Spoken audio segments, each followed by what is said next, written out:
All right, I'll call this meeting to order. Thank you everybody for coming in tonight, especially for short notice of dates and times. I know that people had to flex their schedules to make it happen, so sincerely appreciate that accommodation. I think we have everybody here. Are we missing anybody from the initial intent from the original meeting? No? I think it's everybody? Okay. Excellent. So I think the first order of business is to elect a chairman. There isn't really a fighting war over this. Archie, chairman, or I'm happy to chair the agenda, whatever you prefer. Whatever the committee likes. Recommendations? I'll chair it. Okay. I'll chair on this one. I move that we nominate Archie Fox as chair. Second. All in favor? Aye. Very well. Okay, thank you. I'll call the meeting to order. The third item on it is the opening comments from committee members, and who would like to go first? Volunteer, Jacob. Sure. I'll take a stab at it. Well, I already kind of said thank you again for arranging all the schedules. Looking forward to today's meeting. I know that we've kind of have a rough outline proposed agenda to accomplish today. As I was discussing this with some of my colleagues prior to coming to this meeting, to be honest with you, I think it's a pretty robust agenda, which might actually lead over into future meetings. I would be very happy today if we're able to, as a committee group, as a committee, to be able to, at the very least, be able to flush out our mission, to take some of our conversation from yesterday, or I'm sorry, last week, and set the goals for what we'd like to try to accomplish, so that we're all on the same page, and perhaps, for lack of better words, to try to create that takeaway, that homework list of the information we'd like to gather and bring back to this committee, so that, you know, over the next few weeks, we can have some of those things in the works, and then be able to come back and have a little bit more of an exploratory based on some of the facts and everything that's been shared with the committee member group here. You know, some of the items on this agenda we might get to that as far as some of the discussion around, you know, our mission, but for me, I just wanted to kind of point out that that is my intent tonight, and I think that would constitute a successful meeting if we're able to finish with that.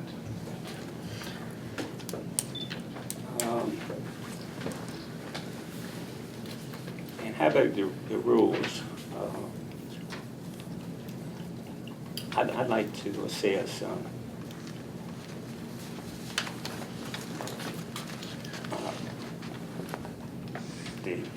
everyone be able to speak at the meeting of the EDA, all members, administrator, town council, and the Warren County Board of Supervisors, and the EDA authority also. To be able to speak here. Everybody be able to speak. You want like a public presentation period, or do you want just throughout the meeting? He was saying, I think just the EDA members, the board, and council, and members of the committee. Yeah. Okay. Just so I understand, outside of this committee group, you want other members to be able to be able to speak? I think so. As long as they're a member of the EDA member. So if there's more than 2 members of a public body here that are speaking, you'd have to advertise a Okay, meeting then in we'll the body. keep Yeah, it. So we can do that in the future, but They would have to- today, Okay, then for this meeting, okay, very We good. did advertise this as but the EDA did not advertise as a meeting, so the EDA members can violate FOIA. Okay, then.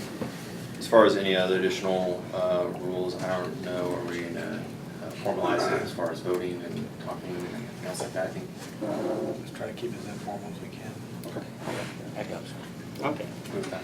All right, then we go to item number 4, development of mission statement. What do we want to accomplish? Is there anyone that'd like to address that?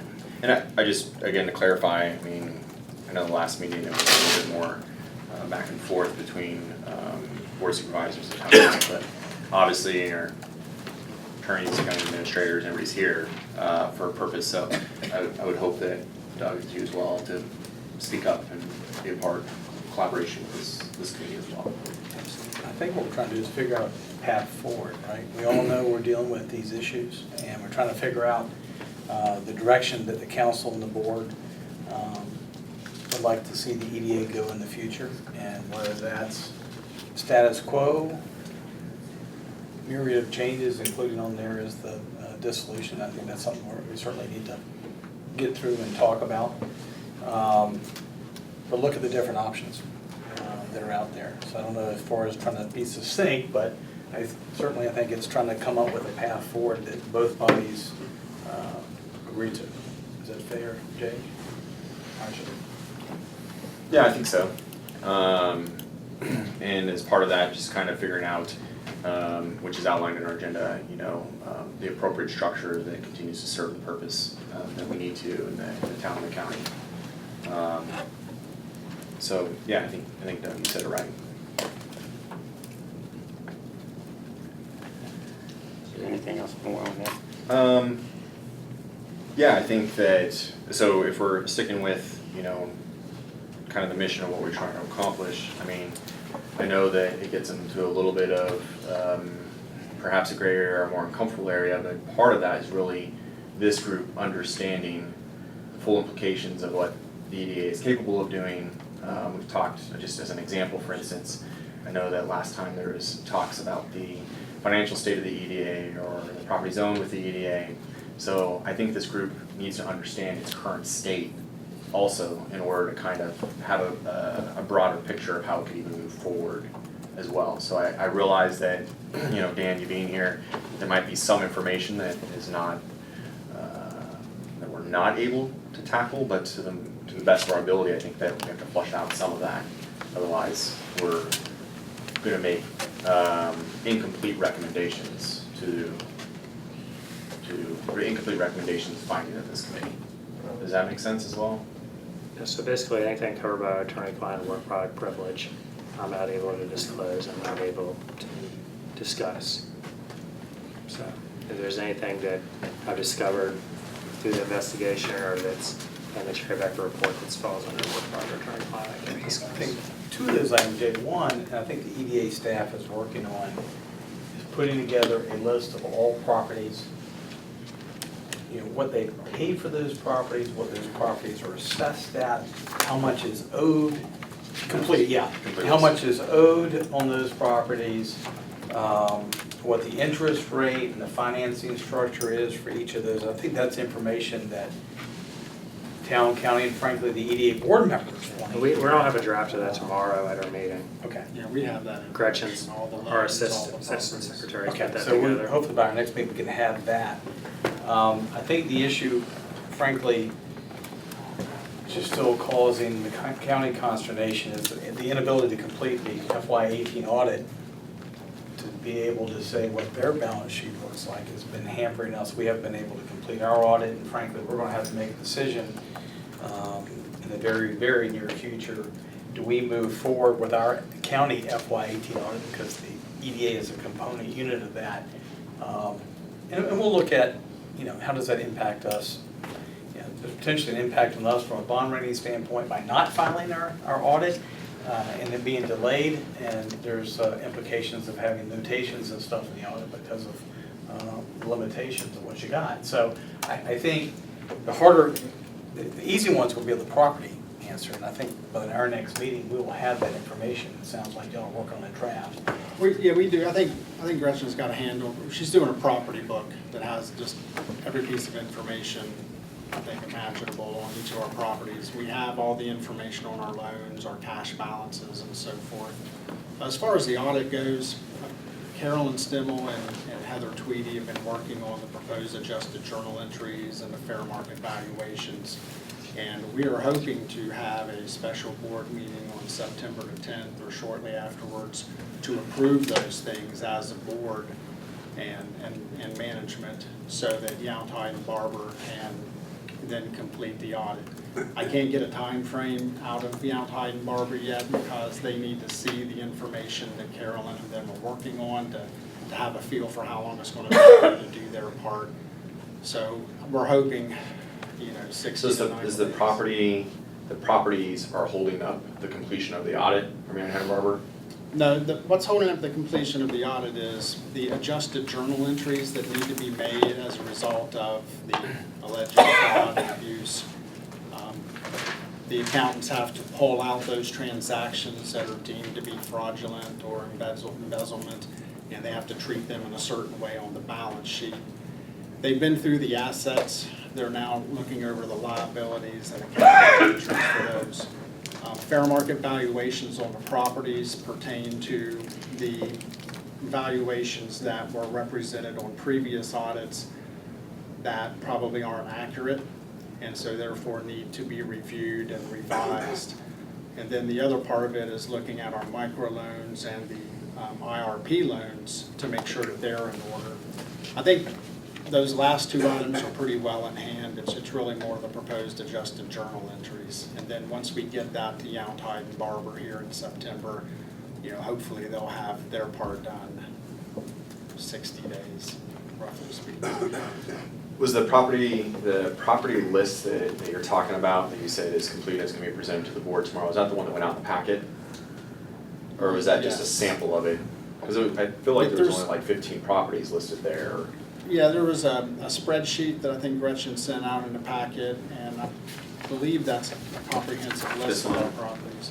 Ish. It's not, it's cut off, it's supposed to be landscape. Yeah, the one I've seen is an 8.5 by 14 landscape, Mhm. and it was color coded, and so I believe that's a comprehensive list. That's all the properties? We have like 100 properties on West Bank, Rivermont Acres, but they're all undevelopable, covered by the equal covenants. They're all small properties around the Shenandoah River that we got as part of the AVTEX. So it's almost agreement. it's not worth the time to really list know all. value. We can't put liens on them because they don't have any value. So they're just there for certain recreational Is purposes. that land considered an asset at all? From a Parks and Rec standpoint, I guess it could be. I mean, that's the only discussion, the only really. It's issue really all it could can be used for. You can't drill wells on it, can't do drain fields, can't build on it. And we have like 90 or 100 lots out over there. Like 101 acre lots or something like that? No, there's a quarter acre maybe. Or quarter acre lots? Yeah. So the numbers you hear thrown around of 120 or 130 properties or whatever, that's about 100 of them right there, is what you're Yeah. saying. And then we do have properties. as And part that's of not collateral that you can leverage against. Yeah. And we do have properties as part of the Lakeshore Parkway. They're like the leftover pieces. And a lot of those are either in the floodplain, floodway, or not developable, but I'm not sure. Are those on the list?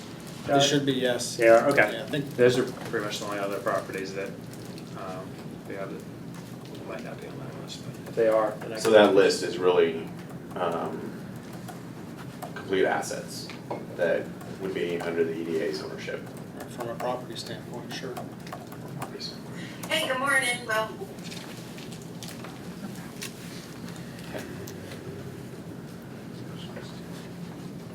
So by next week, hopefully we'll have everything, all the numbers, all the boxes will be filled in with the values and what's owed. Sure. So I think that's a big part of it, right? I mean, obviously knowing the complete list of assets, what's owed on it, and what the value is. I mean, We have to have that as part of the audit anyway to determine fair market value for the audit purposes, so. At what point do we liquidate what's possible to liquidate and start the proceeding of recovery? is that a question that's being asked right now? Yeah. We have 3 properties on the market right now. The Ball Drive property, the Fairground Road property, and the Stokes Mark property. It's 2 separate properties there, but they're all on the market, all advertised on our website. So those are, I don't believe we had any other properties. We have Stevens Industrial Park. We have the 53 acre The land. parcel and the Lot 4, Lot 6, Yeah, lot 4 and 20-some 6. acre and the 53. 23 and 53. And our properties are on CoStar and LoopNet. They're out there being actively marketed, so we're getting a lot of good Maybe it'd response. be good to put a column, if it's not already on your spreadsheet, it says actively being marketed. Just so everybody's clear, is making color codes right. Hey, all these properties are currently being listed for sale. How's that being determined, which properties are gonna be actively marketed and which ones are holding on to? EDA board makes that decision. So they're giving the approvals for the current three properties that are being marketed? They passed a motion with a price, and, yeah, For each one, yep. I believe there's unanimous approval for all three. Are you using the assessed values of them? No, we had appraisals done on all three properties. Well, actually, the Ball Drive appraisal would have been by United Bank when we bought it in March of 18. Then we have a recent appraisal for Stoke Smart and a recent appraisal for Fairground Road that we used to determine the price. I think, When you say recent, like you mean within the last year? Or you mean That was few last months? month. Okay. Yeah, right before, in the last couple of Or weeks, for right? Fairground is less than a month old, Stokes Market and the apartment building are about 2 months old. And then the Ball Drive, it's a little older, but I know this has been I think it's kind of been a little bit of the undercurrent, that they bought the Stokes Mart property, and I think folks were scratching their heads why they acquired this property. I heard, well, some people, members of the council asked them to get involved on Main Street, but I never saw anything from council saying that. I heard town council wanted to buy Simon Petrie's down Royal Avenue, but I don't know whether that was a valid thing or not, Joe. But I think certainly moving forward, maybe does there need to be, hey, we want it so they have to get support of the board and council to be able to move forward and acquiring any new properties moving forward? Are you asking if that's the? I'm just throwing that on the table, if that's what I you're know the saying. last time we tried to buy a property, the only way we could buy it is if we had a moral obligation of the town or county. That's why this purchase fell through. And certainly, and I'll say this too, EDA approached us about the Ball Drive building, the board gave the go-ahead, and we gave them the moral obligation to back the loan if they weren't able to sell to the prospect they were currently marketing. But I don't think they came to the council, but if the council and the board want to make sure that, hey, in the future, we'd like to weigh in on that, is that something that we want to put on the table as part of the discussion? Okay. At least everybody be aware of, say, a Stokes Mart purchase or a Simon Petrie's purchase or anything else that was out there on. Yeah. Dan, the moral obligation component of it, is that a standard practice every time the EDA purchases property? For the Stoke Smart, it wasn't required, because we had a lease in place, purchase was contingent on a lease agreement, the bank was okay with that. But Because there's guaranteed monies that were gonna come in for it. But when we considered purchasing Shenandoah Shores Road, even though there's 4 tenants there with leases, the bank didn't feel comfortable and required a moral obligation, which. Didn't feel comfortable because there wasn't enough assets in the EDA to cover the debt service. Correct. So I think that's one of the things that would be great to flesh out in this group as well, because as far as I know, and again, I'm not in all the loops, it seems like any purchases going forward or any deals going forward is going to require that moral obligation for at least right now, right? From what I've been told from the bank, yes. Yeah. It may take care of itself for the short term. The moral obligation? Well, correct, yeah, so they would almost have to come to one or both of us. Well, I mean, I was thinking that, but I was also thinking the comfort level behind either the board or the town with moral obligations, making those moral obligations. I mean, it's no secret that the town has a lot of heartburn over a moral obligation for the Afton Inn because of what they don't know about the solvency of the EDA, or if that's really going to land in the lap of taxpayers of the town.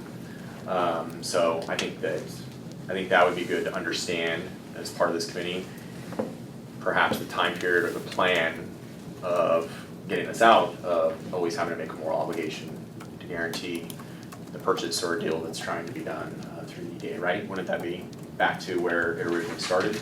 and collateral plays a large part in that too, Right. Which is why you're selling the properties. Right, I mean, so, depending on the property you buy, there's gonna be some collateral, maybe not so much in the Afton Inn, but in a more traditional property purchase, there's gonna be the land and the building value there. any improvements that are made, if there's a leasing that's going to be in place, that obviously helps to do too. We have quite a few properties like the Afton Inn that we're wanting to have kind of that creative development that's going to require those kind of things.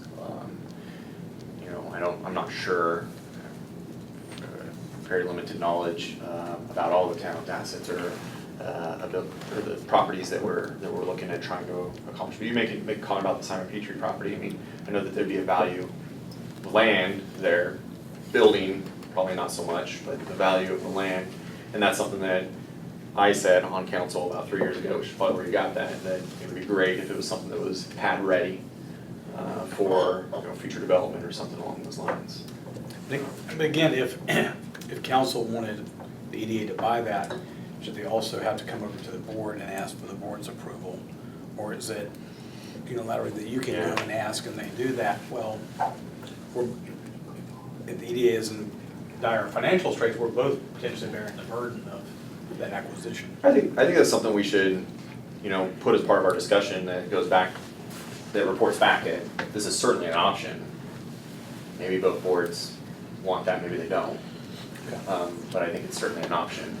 I think it's hairier when, again, the moral obligations are required. I think when there's collateral, as Doug says, it might be a little bit more clear cut, easier to swallow that way. More traditional. Yeah. So, anything I'm missing on that, Joe? Anything you want to add? That's like thing of the moment. Not trying to put you on the spot, Yeah, but that's fine. I'm also not speaking on complete behalf here, like, just welcome to interject. You've got on that mission of the EDA, what, you can look at a lot of different EDAs and websites about their mission. Obviously, we want to promote the community, we want to create jobs, create investment, maybe for the town to help rehabilitate sections of commercial development in town. I know the EDA currently has a mission statement, so maybe we could get Doug to provide that to us, and we could just maybe amend the current mission statement and bring it more up to date. Because I don't think they've updated the mission statement in a few years at least. Yeah, and I think that it would be great as part of this committee is if we can evaluate and make a recommendation of whether or not its current mission statement is living up to the intent of why we established the EIDA, why we established the EDA, and if it is, then great, and I think that'd be a good thing to say back to both boards. If it's drifted or morphed or taken on a little bit more responsibility, then let's identify that and be able to discuss whether or not that's serving our best interests as well. Well, I think over the years, it's got out of the realm of what it was intended to do. It's about buying some of these different properties and the way that things have gone. We're certainly focused on, obviously business attraction, but Right. more importantly, business retention and expansion. I'm working with existing businesses now. 2 or 3 have identified that they're hiring more people. Family Dollar's hiring more. Resalta. We've had meetings with the State Development Office with one of our companies who wanted a list of state and local incentives that would be available for expansion, should they choose to do it here. The company has another location in another state where that state's developed that list, should they decide to do something there. So, we're out making the business retention and expansion visits. We're working with several clients right now. I can say I've heard a lot of folks have wondered whether or not the troubles that we've had have tarnished our image or ruined our brand, and from what I'm seeing, it hasn't, because as big of a deal as all the troubles here are in Warren County, you get outside Warren County and not really very many people are concerned with it, especially business people that are looking to make a move. It really doesn't affect their bottom line or their business operations, as they look to come here.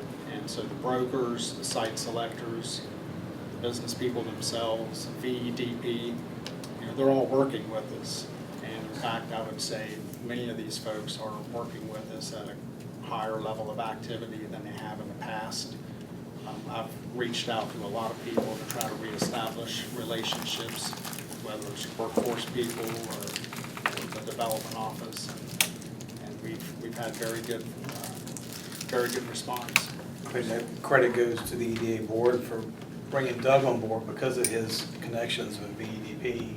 It got us kind of ahead of the curve, I think, with him being able to have those relationships already in place and being able to work those.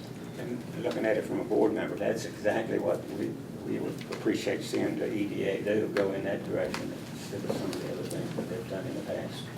And the tax creation, you know, Yep. far better to grow the pie by bringing in more business and personal property investment, real estate investment, than having to make tough choices between cutting services or raising taxes on residents. You know, let's bring in more business and grow the tax base that way. So that's certainly a huge part of what our mission would be. Doug, you said something that was interesting. If I'm getting to a drift here, Archie, please interject, but you made a comment about, you know, you have multiple businesses that are searching for properties or they're talking to you. How is that information disseminated to, let's say, the board of supervisors or county representatives and town representatives? The reason why I asked, the context behind that is before you came. You know, there's certain information for confidentiality for clients that are looking in the area that you wouldn't necessarily share, but I feel like that process was pretty broken, and that when things were shared, not all the EDA board members were aware of it.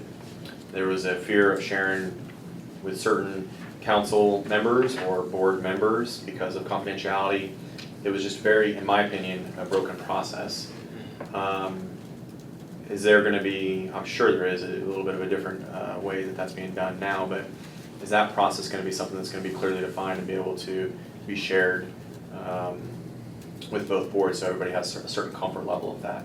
Yeah, absolutely. I mean, there's best practices for everything, and this is no exception. You know, right now we have 2 or 3 different projects that have asked for confidentiality, and I think what you do is. And that's fairly normal, right? I mean. Oh, it's very normal. Yeah, right. I So I mean, understand that businesses, component. You know, the concern with businesses and why they ask for this confidentiality is, you know, let's say you're a company and you've got a location in Harrisburg, Pennsylvania, and you've got 100 manufacturing employees up there, and you're thinking about relocating, but you're not sure. Well, you start working with other states and other communities, and you look at sites and you do your due diligence, and you don't know what you're going to do yet, right? Well, so if it gets out that you're looking, and let's say it gets out down here, they're looking for a place down here. Well, with the internet, you know, an employee at that company in Harrisburg could quickly pick up, oh my God, the company's looking at moving, and then it's mass hysteria with the employee base up there and with that community, and it just causes a lot of trouble. On our end, confidentiality is important because we don't want Frederick County or Loudoun County to find out that we've got a prospect that they could try to move in on. Maybe they've got more resources, they can offer them, you know, a more competitive deal. So, you know, I don't want to have my contemporaries trying to swoop in on my deals, and the companies don't want to have the headache of trying to keep their operations in their current location going without interruption while they consider their options. So what we do is, you know, the client really drives the process if you want to win. You know, we all have a role to play. Many of the clients, they want a single point of contact, at least in the beginning, until they. Which would be you, right? Generally, yes. You know, at least with the State Development Office, there's a business industry rep that's assigned to a project. They look at the database of properties and buildings that would fit the client's criteria in the geographic area of Virginia that you're interested in. They usually down select to 3 or 5. Then we're contacted and it's made aware to us that we have this opportunity. If there's local incentives that are asked for, you know, we put those kinds of things together. Workforce information, demographics, and so forth, and we usually work back and forth. Site visits, of course. During the negotiation stage, that's when the confidentiality is important. Of course, once incentives are decided upon and the company is ready to announce their intentions, that's when things become public. That's generally how things work. So I understand that from the company side, to be more pointed, I feel like some of that was leveraged, either unknowingly to some of the board members or council members, but, closed meetings, called, past EDA director, saying can't give all the details, but this is what I want from you guys, that kind of thing. So how do the board and council get to a point where they have a comfort level with the information that's being shared, knowing that it's true and accurate? Does that make sense? Right, so. And I'm not saying you have to answer that today, I'm saying that this is part of what we could, I think would be great to flush Sure. out. Yeah, and I think that's very valid. Non-disclosure agreements are a great way to obligate people to remain confidential while being read in on the details that the council and the board are looking for. Yeah, and we had that only to find out that they were phony. And so that's another issue of trust that has to be reestablished that way as Right. well. So. I understand that there were NDAs. Right, I'm not going back that but they're direction, not I'm all saying like how do we that. reestablish those channels of communication and trust so that there is that vote of confidence Yeah. when something's being shared that way, I think is really important for the I mean, EDA rule I'm as just, well. I want to be as open as possible. I think I've showed in the 3 months that I've been here that I want to work with the town and the county and everybody. And, in as much as I'm at liberty to do, I'm willing to share details about projects. But again, if you want to be competitive and if we want to win, we have to Client's gonna earn. drive that. Yeah, we have to earn the client's trust as well as yours. Yeah. And so there's a bit of an art there to working back and forth and helping people understand what the right path forward is for everybody I think involved. the other thing too, and it happens, is that, a lot of times it's, Doug's gonna be coming to us when it's incentive time to see what will the board or council agree to as far as incentives. And then also, depending whether it's in the town and county, bringing in the development committee, Jeremy, Felicia, to talk about the development side, or Taryn on the county, and Dave on the county side. So those are kind of the points where Absolutely. And You're we gonna start need, sharing that we information. need the town. Happy Creek, Avtex, those are excellent sites. Those are two of the best sites and most developable and most competitive sites in all of Warren County. And we're gonna have, we've got prospects now that are looking, but we're gonna get to a point when we dearly need to work with the town on certain. I'd say that, Happy Creek and they're working on some rezoning stuff that has been sitting there for 20 years and the rezoning hasn't moved forward, but now we got Leachfront Parkway. I think we're more primed to try to take advantage of that and market that a little heavier, and I think that's what you're trying to do, is get things kind of lined up. Your ducks in a row to be able to market the property. Sure, and that whole, you may have heard me talking about this site characterization project through VEDP. And what they're doing there is the state is looking at sites that have at least 25 contiguous acres. And they've developed a rating system for those sites based on how well developed the information is. Has there been a phase 1 environmental? Has there been a good survey, an ALTA survey with the meets and bounds, geotechnical? Has it been rezoned? Has it been rezoned? Is it part of a mixed-use master plan? This kind of thing. So, any rezoning efforts, are going to help to raise that tier rating, such as out at Happy Creek. We've been told if you're not tier 4, you're not even gonna get looked at. Yeah, VEDP's tightening up their game, so to speak, on, you get a prospect and they want a building that's 50,000 square feet on 10 acres. Well, there's quite a few of those around Virginia, but, has the environmental work been done? Is there geotech? Is it properly zoned, as Doug mentioned? And that's what they're going to start looking at before they put those properties in front of the client. And so I want to improve our competitiveness on all of our sites, and that certainly includes Avtex and Happy Creek, Front Rural Warren County Industrial Park. So any other sites you guys have that we can put out there, I'll do everything I can to get them on VEDP's database, which is a very valuable tool that's widely used by the group. Archie, I think it's fair to say though that with them, Stokes Mart, Fairgrounds Road, putting some of these properties on the tax, potentially back on the tax rolls and getting them moved, I think seems like that, both council and board, I think that's the direction y'all want to move in. And I will say, Stokes Mart was questioned about why it was acquired in the first place, why we bought the old inventory, the old building, and all that. 404 Fairgrounds Road was bought specifically to settle the lawsuit. Doug, you were with the county at the time. The EDA did that to help facilitate Family Dollar and the settling of that lawsuit and getting moving forward.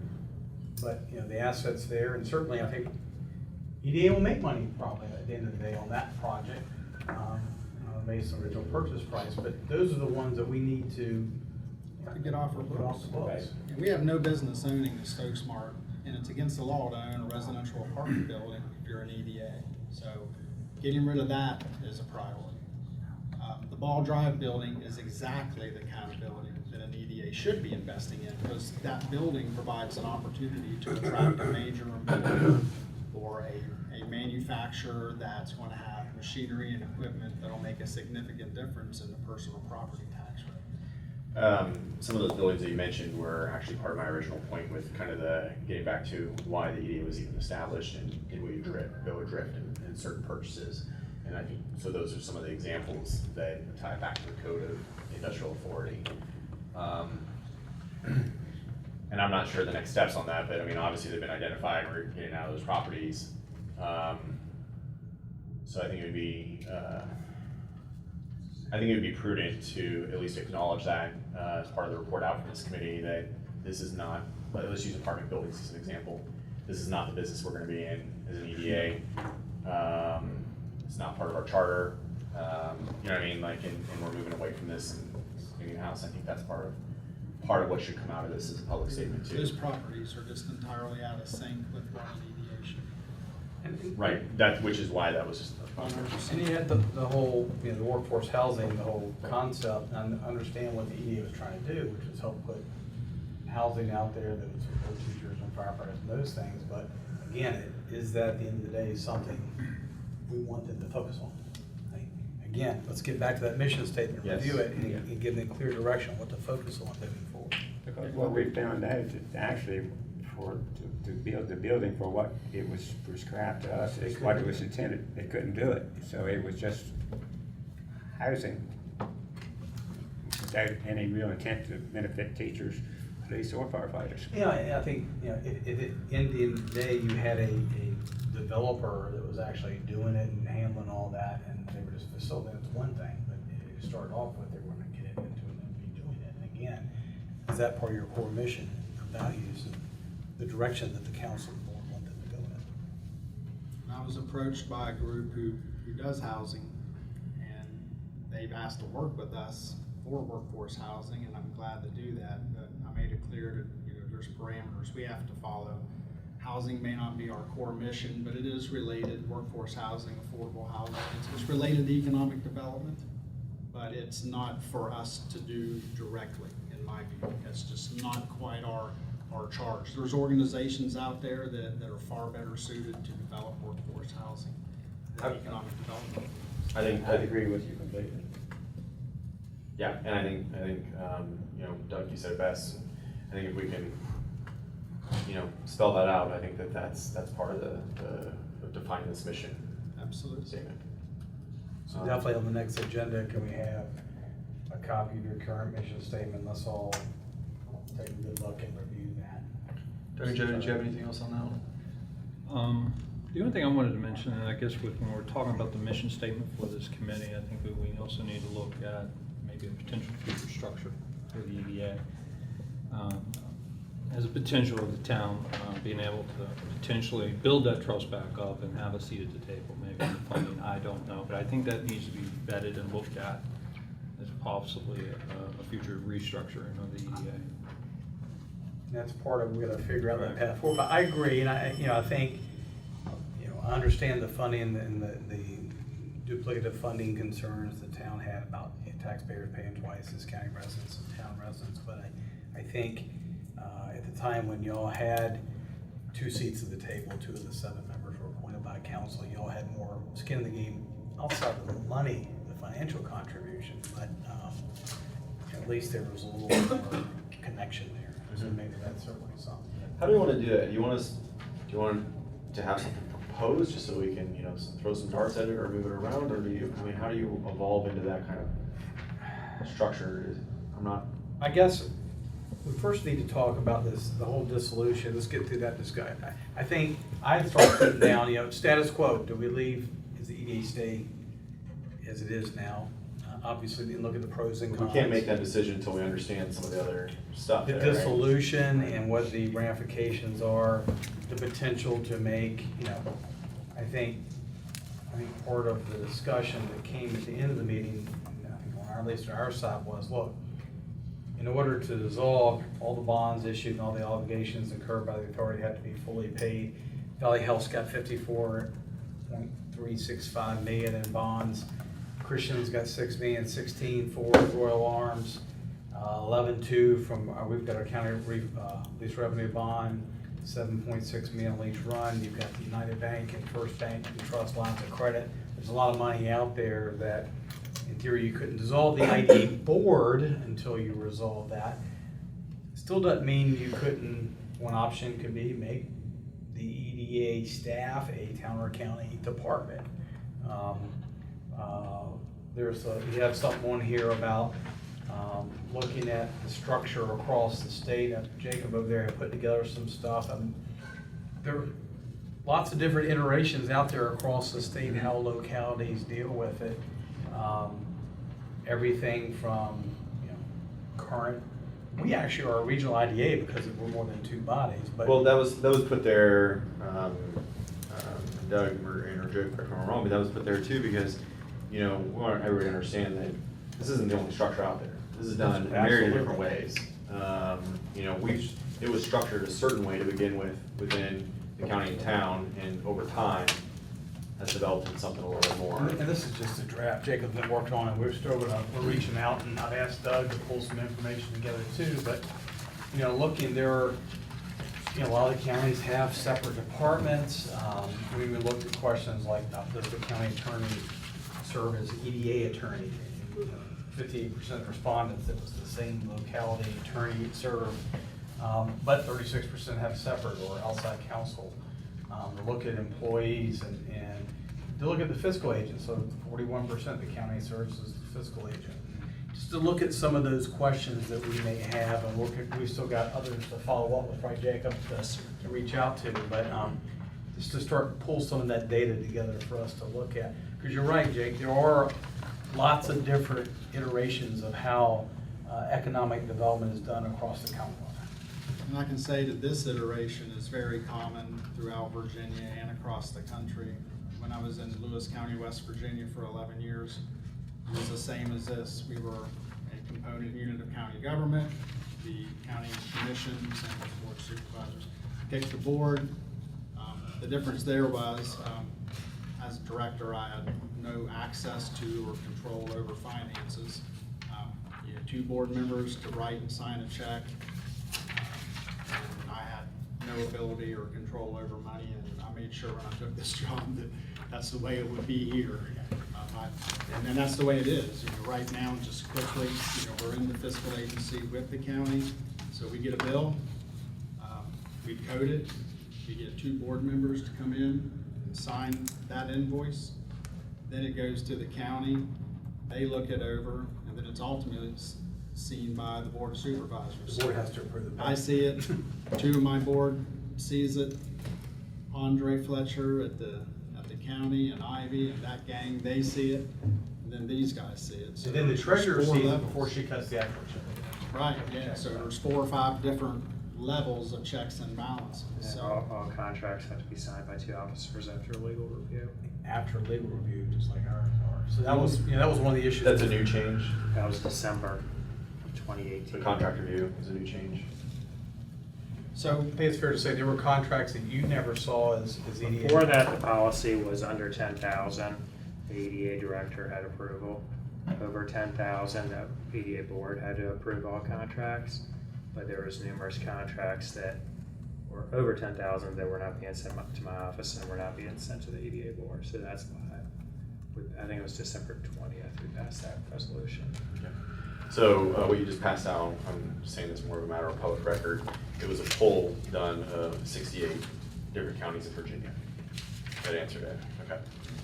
Was it county or also, it's just counties or? I think it's just counties, wasn't it, right now? Just counties. Yeah, but we had to reach out to see So however it's structured, I mean, it really boils down to having checks and balances in place and the personnel that we want to be forthright and honest and transparent.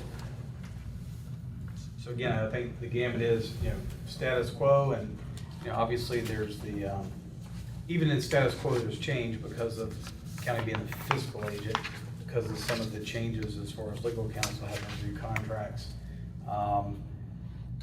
We have had a significant turnover on the board, and a lot of new members appointed to the board. One of the reporters had actually mentioned to me, what about some type of oversight? I said, well, that's actually a good idea. You could have an oversight board over top of the EDA board where you had a couple council and board members that, if they wanted to review, could be there or attend the meetings. Down to, again, we gotta get to the dissolution thing, but make it a department, or there are some that are completely regional. You could, what's the one that's down in like Highland, Bath? So there's a Shenandoah Valley Partnership, and so there are regional organizations throughout most of Virginia, except for the northern part of Virginia. If you go south of here, almost all the local EDAs are part of a regional group. Most of those regional groups focus on marketing and business attraction. And the BEDP likes to see EDOs in a regional group because they like to deal with those regional groups as kind of a one-stop shop for the dissemination of business prospects. So Jay Langston and Shenandoah Valley Partnership, he's going to be aware of all the sites that are out there in all the counties, and when he gets a prospect, he's going to know, who to match up site-wise with those prospects. Northern Virginia, Prince William, Fairfax, Arlington, Alexandria, Loudoun aren't in a regional group. They're kind of the big boys on the block. They fight each other for prospects. They do, and Fairfax County's Economic Development Department actually has a bigger budget than the state of Virginia's. That's how big they are. They have offices around the world, and they are a monster. They're not going to, I'm not speaking for them, but generally speaking, they're reticent to join together in any kind of a regional group because they're their own machine. Sure. We're not affiliated right now. Clark, Frederick is not affiliated. Clark and Frederick and Winchester are looking at a very loose regional group to work with the development office in that regional format that they want to see. I've spoken with Frederick about possibly joining them. I've also spoken with Fauquier about whether or not us and Fauquier may be more well suited to each other, maybe even approach Prince William if they would be interested. I have no idea if they are. But there's different ways to align yourself for cooperative marketing. And we already cooperate with Frederick and Clark and Page and Shenandoah on workforce initiatives like Worlds of Work. There's a DCI talent immersion tour that's going to take place in a couple of weeks where they're having a consultant come in and speak with all of us about workforce. And I'm working with those folks to put together some focus groups of young professionals and businesses, government officials, and economic developers to talk about what the challenges are in workforce recruiting and retention, so that we can all have a better idea of what our labor area looks like, because labor sheds or labor pools don't stop at the county borders, of course. I know you had on here, one, if the EDA stays as is, changes to be made. I would say, I think, first of all, I think the structural changes that we put in place, as we've talked about, have been pretty significant, at least to address the concerns that we have as a town and county, and ensuring this can never happen again. But I would say, I think it's pretty fair to say that I've seen more activity on the EDA board the last 2 months than I have in the last 5 years, maybe 3 or 4 months. But they're looking at things and formulating social media policies and marketing plans, reaching out to the community. I think some positive things are happening. It's almost like give them a little time to see what can be done. I know hopefully our committee can give them some ideas and guidance on other things that ultimately the town and county boards will want to see changed. But I think from the financial standpoint, everything, it's been taken away from you, essentially, it's been Yeah, assumed I by wouldn't the have it any county. other way. EDA will still have a separate audit than the county's audit. Their own separate auditor that will come in and do it. The handout that you gave out where it spells out whether the county attorney serves as the EDA attorney, this, if you were to compare this to Warren County, obviously, you know, Dan serves in both roles.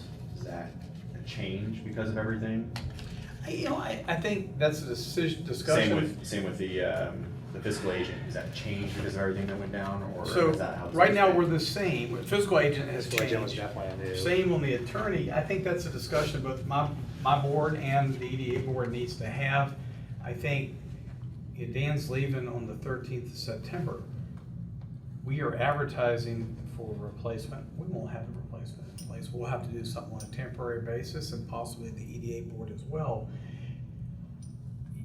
Maybe we decide, maybe it is good, at least for the next year or two, to go separate, you know, because of the potential conflicts. I think that's a discussion that my board needs to have.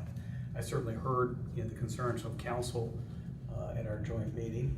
But that was why I put the question on there. I want to find out. It is pretty prevalent that the same attorney, and where you're going in Prince George, it's the same as well. And I think Doug Napier, he became county attorney, what, in '97 he became? Well, Attorney. part-time in '78, Okay. but full-time in '98, When did you start representing EDA? '96. '96. I think our board's going to be more comfortable with separate attorneys for each. Yeah, and again, we discussed, I kind of get that feeling that one of the reasons I was here when Doug got made county attorney was we had gone through the John's Farm rezoning, and the EDA's expenses with lawsuit and stuff had soared and we said, you know what? If we brought Doug on full-time as county attorney and have him be EDA counsel, we'd probably save money, and probably did for those first couple of years. Yeah, But, because I wasn't getting paid. that was part of the rationale, I think, in making, having a full-time county attorney was, hey, we'll do these duties as well. And have done so ever since, through Doug and Blair and Dan. Right, so I was really just trying to understand the changes that were made as a result of checks and balances implementation. And it, Definitely that could be fiscal one. policy, that was a direct result.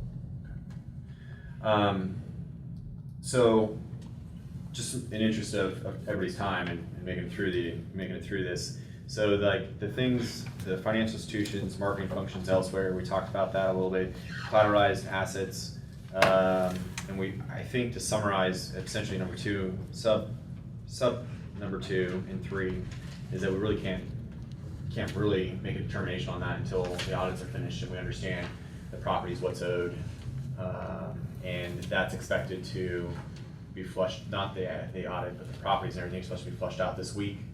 Oh, yeah, we have a And then handle on that. the audit shortly after-ish.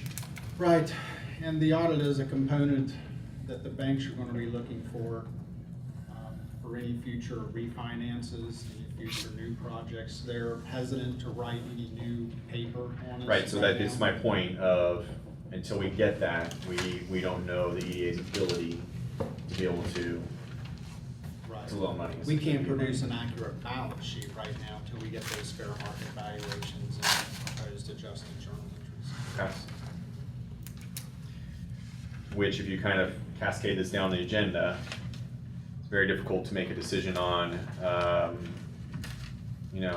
dissolution of an EDA or bankruptcy of an EDA if we don't have the balance sheet and the assets, right? I mean, Well, I mean, it's not possible to dissolve the EDA unless someone's willing to take Structure on all those change. loans and restructure those bonds.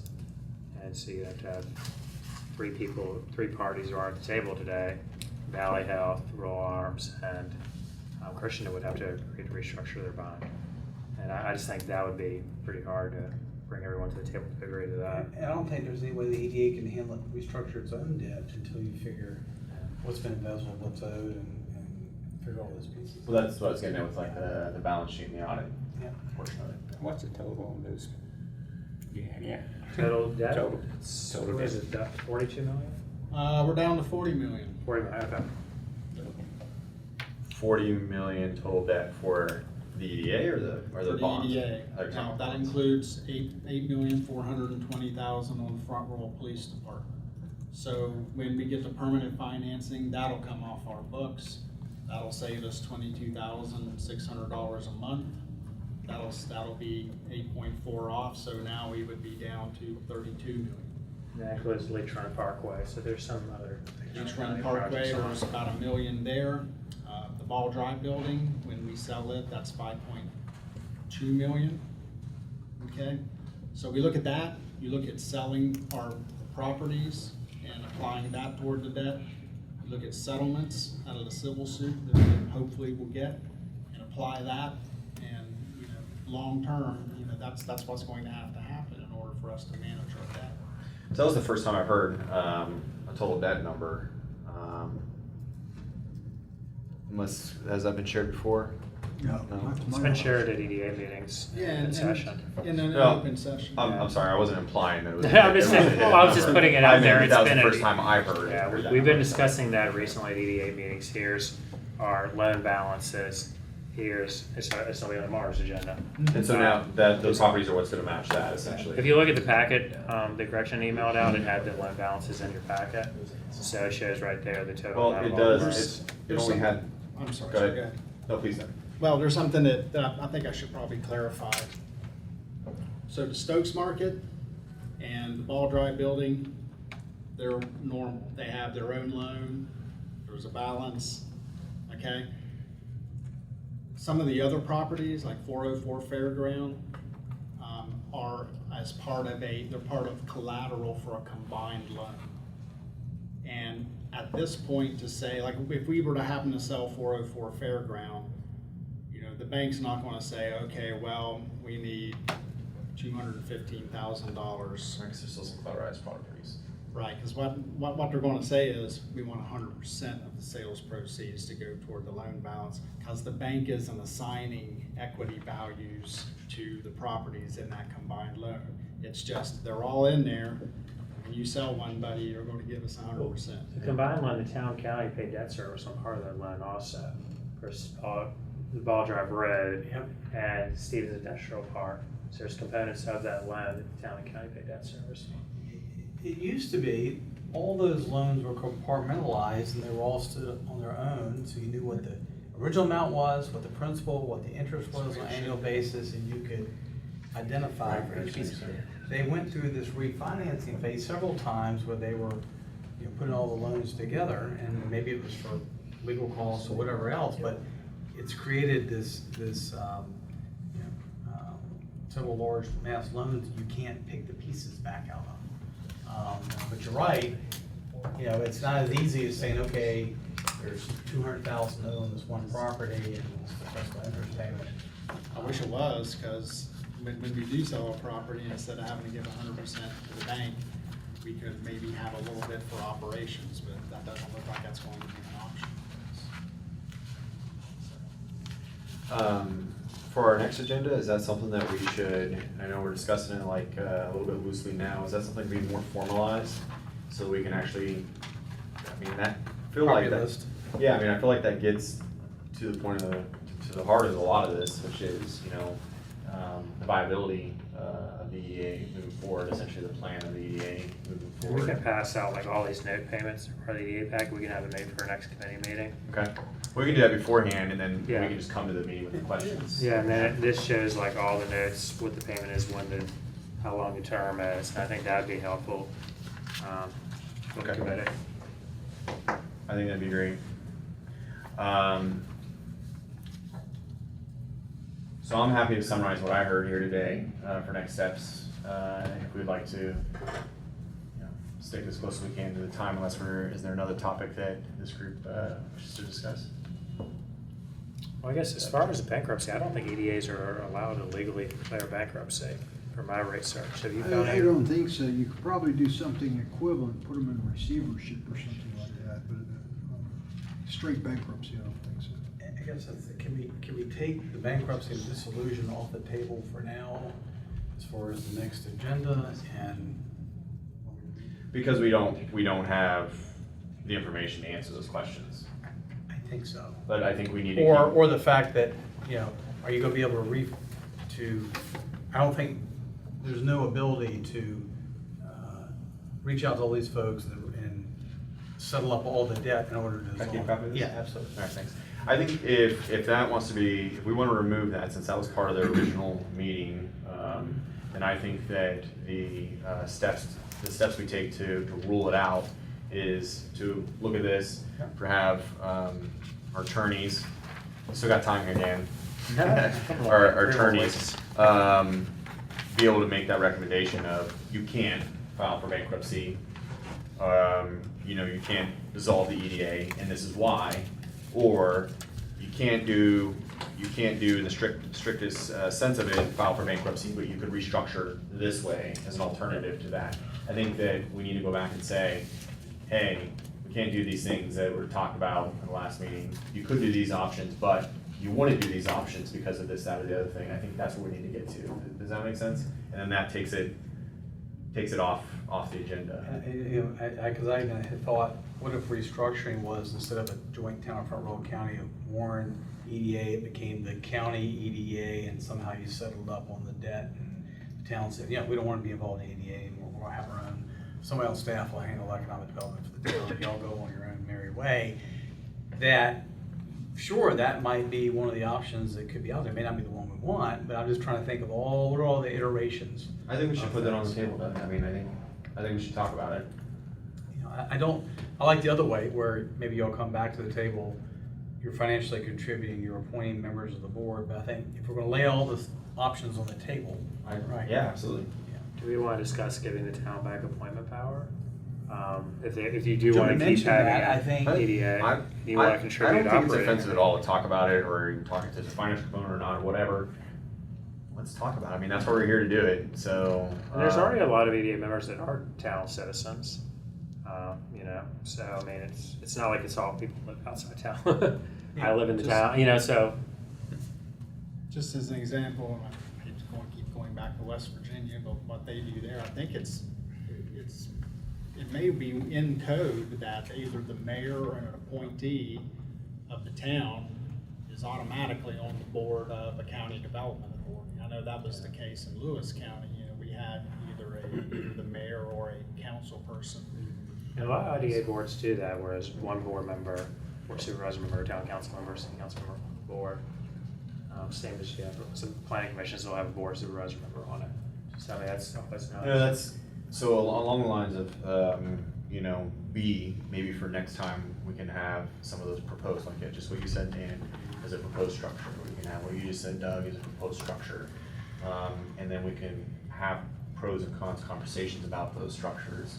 If we have that kind of outlined ahead of time, we can do a little bit of research on, how that would benefit either the town or the county, or I think it behooves everybody here to go down that exercise, either to get back to where we started and say, you know what, we vetted these out, the structure is perfect the way it is, or you know what, we vetted this out, it doesn't serve both people's interests or ideas the way it should be, and we should break it apart this way. I think it's a healthy exercise. But we definitely had kind of an update on property list and audit/debt. That's two things that sound like y'all wanted to talk about.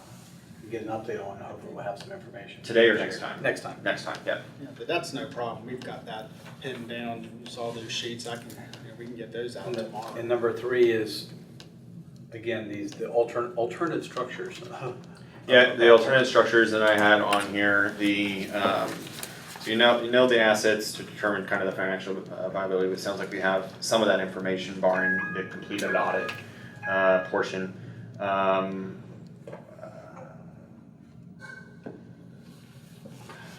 Talk to the structuring, I think would take care of what I talked about earlier, which is the communication channels, the proposed structuring, because however we structure it would really kind of determine how things will be communicated moving forward from that. For instance, if there was a board member, a council member on the EDA board, you've got your communication channel in place. Just as we will know exactly where the EDA stands on the financial plus and minus of exactly what the. not completely though. Not completely. Well, so from a cash balances standpoint, we know to the penny what we have in the bank, I would hope so. We also know what our debts are, so income and expense statement kind of thing. You're gonna know your balance sheet, but you don't know your liability, what you're exposed to, right, out there, everything that's being written off, or, yeah, everything that's being written off still, right? I mean, you know your assets, but you don't have a completed balance sheet. They're adjusting the debt entries right now. Yeah. I know Carolyn's working on that because she's asking certain questions about certain debts. So So that's where we're good on the asset side. I think he's working mostly on the debt Yeah. side, breaking everything down and doing any unnecessary adjustments. She's reviewed That's what you're shares. getting ready for on September 10th, so your board can sit down and The board will approve it, approve it. Yeah, and then you send it to we're the hoping to be able to Governor. approve all the proposed adjusted journal entries throughout the balance sheet. Cherry Becker prepared a lot on the asset side. Carolyn's reviewed those, and we think we have those in hand, but again, the debt and capital.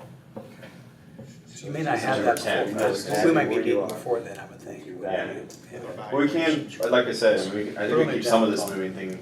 moving forward, but we may not have that complete report till after the September 10th. This is gonna go, so before the structures, I think on the next agenda, it would be the original mission, or defined mission of the EDA, and let's tie it back to the original mission so that everybody can understand what's going on, and then we can move into the proposed structures of the EDA. And if I may, our board is, you know, we've got several committees. We have a communications committee, we want to have an assets committee, certainly a finance. And so this is just something that we've come up with here, or rather Jeff Brown, our communications guy. Smart economic development, that's kind of the theme, I think. And it fosters a pro-business environment to recruit new business, expand existing business in order to increase commercial tax revenue and provide high-quality job opportunities for residents of Warren County and Front Royal.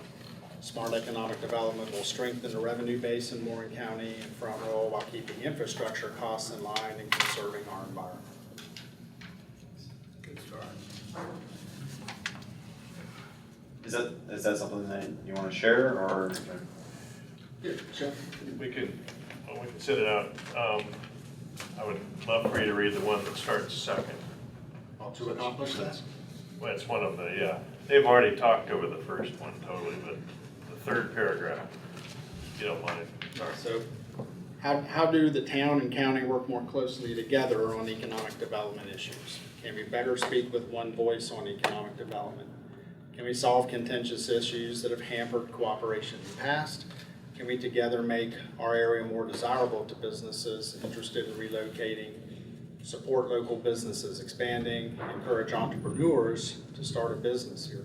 What are the industries we should be targeting, and how do we best market to them? And that's certainly going to be a key focal point on our strategic plan. You know, our plan hadn't been updated in 5 years. And when I hired on here, you know, that was one of my key things that I wanted to do, is work with the town and the county to update our strategic plan. And this is obviously right in line with that. And what industries do we want to go after? You know, manufacturing, warehouse, and trade or So this transportation. committee lines up perfectly then, because we're gonna help you with the development of the strategic plan. Absolutely, absolutely.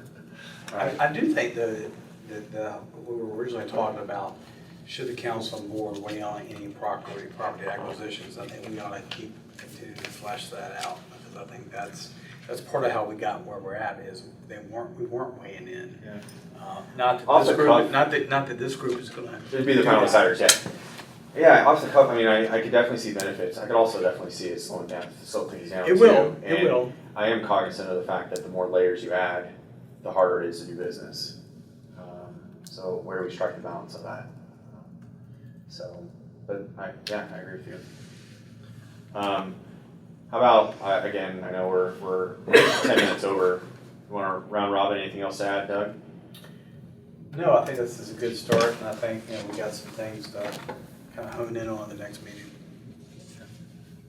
You know, I just, you know, from my time at VEDP, you know, I worked with probably 10 or 15 different counties in Northern Virginia, and without exception, the ones that cooperate and work well together are the ones that are able to compete. You know, we have some stiff competition with Frederick, Loudoun, Prince William, and we have, if we can pull together, I think we can do well against them, because we have the sites, the infrastructure, the transportation, the inland port is an incredible asset. And in my view, just in the short time I've been here, I don't think that we have taking advantage of them, taking advantage of the asset that's there to bring in new business. A lot of those folks that are up there are only up there because of them, and we can attract many more. So, you know, I know that we're gonna have projects in the future where we need the town, and we're all gonna have a role to play, and I think we can have some big wins. Archie? Well, we get our issues resolved, we can move forward. So I think the EDA, we're working on passing a lot of resolutions that will help to kind of restructure the way the EDA operates internally. And we started doing that in December, and we continue doing that with the new board. We have 3 new members. And I think with working with the county through the fiscal agent agreement, we just wrote our first check today. So it took a little time to get that going. 6 signatures. Yeah. But now that we have that process down, I think Layers. that we have so many more layers now in place. Could So you bring that next time? Like some of the significant shifts or some of the significant changes that were made? I know, Sure. we hear some of it through the papers, we've heard some of it word of mouth, but I think that'd be part of the core structure of this group too, is to understand some of the changes that were done that way as a result of. Yep. May we recognize that? Yes. And following up on what you said, sir, this board does not do business the way the board did a year ago. And I think it would be beneficial for you to have a presentation from the board on what we are doing as our processes and procedures as to what we're doing there. And I think that's going to be scheduled for our next joint meeting, isn't it? Or didn't we talk about having the EDA come back and do a presentation? Yeah, I would like that very much. These guys have done a lot of work. I know it was postponed from the first one, but I thought it was discussed as having. Can we do it within the next 30 days? I think they're trying to get that. Yeah, Yeah. we are trying. Okay. Is that good? I'm thinking this committee, sir, that if you're going to talk about these different issues, We can do that. then you ought to know what we're doing out there. It won't take long. And that could help us develop a mission statement, strategic plan, knowing that input from the new board. Because you have a majority that have been here less than a year in that position. Okay. Do you want to set the next committee meeting? Yeah, I was just gonna say, it depends on when the next committee meeting is. If I recall, I think that the joint boards are gonna meet, I think they're trying to meet that week of September the 10th, does that sound right, or something like So that? do you want to do it like the week before? Yeah, well, I've heard the original was the 27th, and then I've heard the 10th is what they're looking at. So I don't know that we've necessarily nailed that one down yet. We have someone Joy would like to speak. I was gonna say, I was tasked to take a look at dates and it's hard Oh, with good everyone luck. being busy and Yeah. whatnot. Yeah. So the dates are, right now, we were gonna poll our board to see if we could accommodate what was originally set for next week, the 27th, how many of our board. The next date was September 10th. That, you know, and a lot of it was based on the facility that we're using to make sure that the rooms were available. The dates that they had were next week, September 10th, September 24th, which frankly I think is a little late for how we all want to move forward, was the 24th and the 25th. And those were the only dates, if we use that facility, that are available. If we're looking to move it somewhere else, then I'm more than willing to try to organize that and get the moving target. But those are the dates right now that we have. And I've booked them, so they are all booked Okay. and just waiting for all of us Well, to there's a make lot that of people decision. involved, so I'm thinking it's not gonna happen before September 10th. If we there's all some go time. back and think the 10th and it works, that would be certainly kind of something to shoot for, I you know, believe the and go mayor from told me there. there was a conflict with, I thought the mayor had told me there was a conflict with a couple EDA board The members. county chair is out of town. And yes, and there was that as well. Oh. So I'll contact you tomorrow. Okay. Yeah, just let me know, we'll figure it out. Okay, for this meeting, Okay. looking ahead for this I'll leave next week. committee next meeting. So you wanna do it the week of the 10th? Since we don't think that week will work now? That's my last week. The week of the 10th it is. Unless Let's you get it wanna in. bring, or you can bring the new EDA in. Sure. We, county attorney. 12th.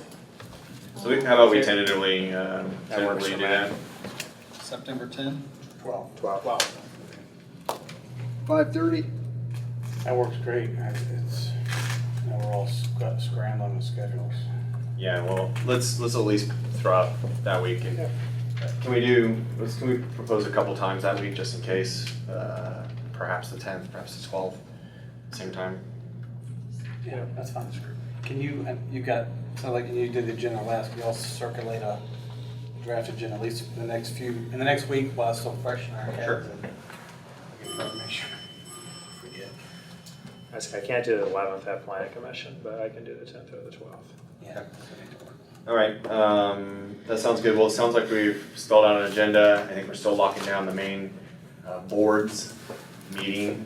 Or maybe that's what I'm thinking differently. The EDA board is invited to the next meeting, right? EDA board, county, and town are all invited to the next meeting. Joint meeting, It was a joint meeting, yeah. So everybody will be involved in that meeting. That'd be great. I think the board has a lot to add. There's been a lot of work done in the last 3 months. And I'd like to see that come to light. Yeah, but I think, I at least speak for Mr. Tedrick, I think that the intent of that too was so that there would be an opportunity for the board to be able to speak as Yes. well. He did. Okay.